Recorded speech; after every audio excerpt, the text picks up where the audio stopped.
Hello, আসসালামু আলাইকুম। Visa tutor থেকে মহিউদ্দিন আরও একটি চমৎকার তথ্যবহুল ভিডিও নিয়ে হাজির হয়েছি। আজকে আমরা যে দেশের ভিসা, ব্যবসা, জব নিয়ে কথাবার্তা বলবো সেটি হলো ফ্রান্সের একটা টেরিটরি দ্বীপ রয়েছে, স্বায়ত্তশাসিত দেশ মায়োতে। তো এটা কিন্তু আপনার এই মানে আফ্রিকার যে দেশগুলো রয়েছে তাদের সাথে সীমান্ত, ইউরোপের সীমান্ত রয়েছে। আপনি যদি ইন্টারেস্টেড আপনি এই দেশটিতে যাবেন। তো এখানে আপনার গেলে সবচেয়ে সুবিধা কি, আপনি ফ্রান্সে মুভ করতে পারবেন, সেনজেনে মুভ করতে পারবেন। তো একটা দারুণ সুযোগ। তো ওই মায়াতে যদি আপনি যেতে চান তাহলে আপনি পুরো ভিডিওটি দেখে নিজে নিজে সব কাজ করতে পারবেন।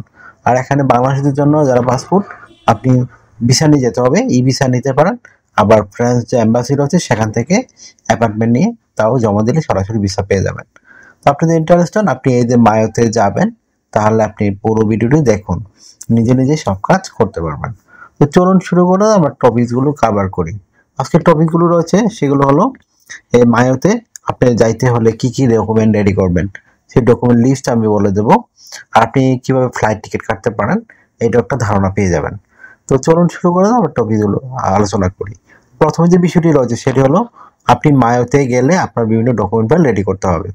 বিশেষ করে আপনার hotel booking, flight booking, travel itinerary, আপনার কাভার লেটার, সামান্য সিবি, তারপর রয়েছে আপনি ব্যবসায়ী ট্রেড লাইসেন্স, আপনার টিন সার্টিফিকেট, তারপর চাকরিজীবী এনওসি পেপার, ব্যাংক স্টেটমেন্ট, সাথে করে মিনিমাম $1,000 থেকে $1,000। এইগুলো যদি আপনি করতে পারেন তাহলে আপনি সরাসরি ভিসা নিয়ে যেতে পারেন।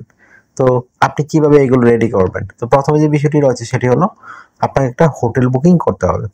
হোটেল বুকিং আপনি অনলাইনে গিয়ে করতে পারেন, বিভিন্ন সাইট রয়েছে। আপনার ভিসা কার্ড, মাস্টার কার্ড প্রয়োজন হতে পারে। তারপর রেডি করবেন একটা ফ্লাইট আইটেনারি, মানে ফ্লাইট টিকিট আপনি এটি বুকিং করতে পারেন, অথবা টিকিটও কাটতে পারেন ডাবল এন্ট্রি। তাহলে আপনার রাউন্ড ট্রিপ, তাহলে আপনি এটা লাগবে, কাজে লাগবে। তারপর একটা ট্রাভেল আইটেনারি রেডি করবেন।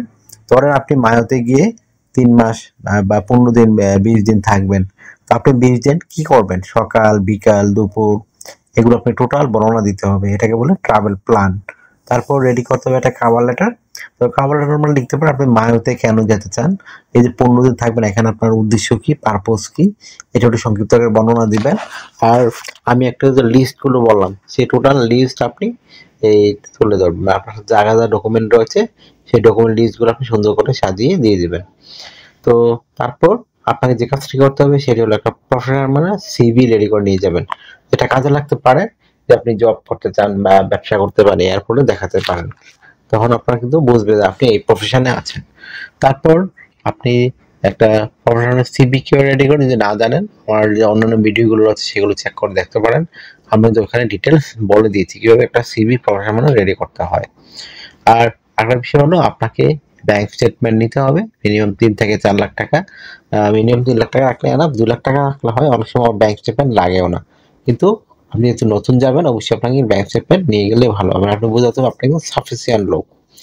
তারপর আপনাকে যে বিষয়টি করতে হবে সেটা, আপনি যদি ব্যবসায়ী হন অবশ্যই ট্রেড লাইসেন্স লাগবে আপনার। তারপর আপনার রয়েছে এই মানে আপনার ইন্স্যুরেন্স, হোটেল মোটেল, এগুলো সবই আপনাকে মানে করতে হবে। আশা করি বিষয়টি বুঝতে পেরেছেন।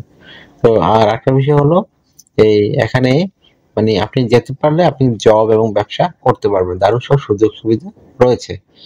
তো এই হলো মোটামুটি আপনার ধারণা দিয়ে দিলাম মায়াতে আপনি কেউ যেতে পারেন। আর একটা বিষয় হলো আপনাকে চাকরিজীবী হন, আপনি কোম্পানি চাকরি করেন, অবশ্যই আপনার স্যালারি সার্টিফিকেট 3 থেকে 6 মাসে লাগতে পারে। স্যালারি মানে আপনি কোন মাসে পান এগুলো ডিটেলস বলতে হবে আপনাকে, দিতে হতে পারে। আর আপনার অবশ্যই এনওসি পেপার লাগবে। এগুলো থাকলে আপনি এই মায়াতে আবেদন করতে পারেন। বাংলাদেশে ফ্রান্স এম্বাসি রয়েছে, তো সরাসরি স্টিকার দিয়ে নিয়ে যেতে পারবেন। যেহেতু ফ্রান্সের অধীনে এটা, তো আপনি এই দেশে যে রেসিডেন্ট হতে পারেন, আপনি কিন্তু ইজিলি ফ্রান্সে মুভ করতে পারবেন। তো আশা করি বিষয়গুলো ক্লিয়ার। আপনি এখন টিকিট কাটবেন, ফ্লাইট টিকিট নর্মালি আপনার সরাসরি পাওয়া যায়।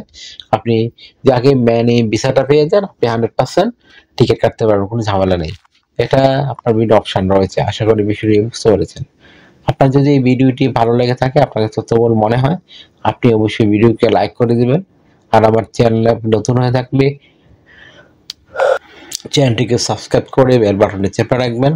আপনার বেনিফিট হবে, কাজে লাগবে। কারণ আমরা আপডেটের যত জব পাবলিশ হয় সেগুলো নিয়ে কিন্তু আমরা রেগুলার ভিডিওতে চেষ্টা করি আপনাদের। আর লিঙ্ক সহ দিয়ে থাকে অথেন্টিক লিঙ্ক, সেগুলো আপনি সহজে কিন্তু অন্য চ্যানেলে সহজে খুঁজেই পাবেন না।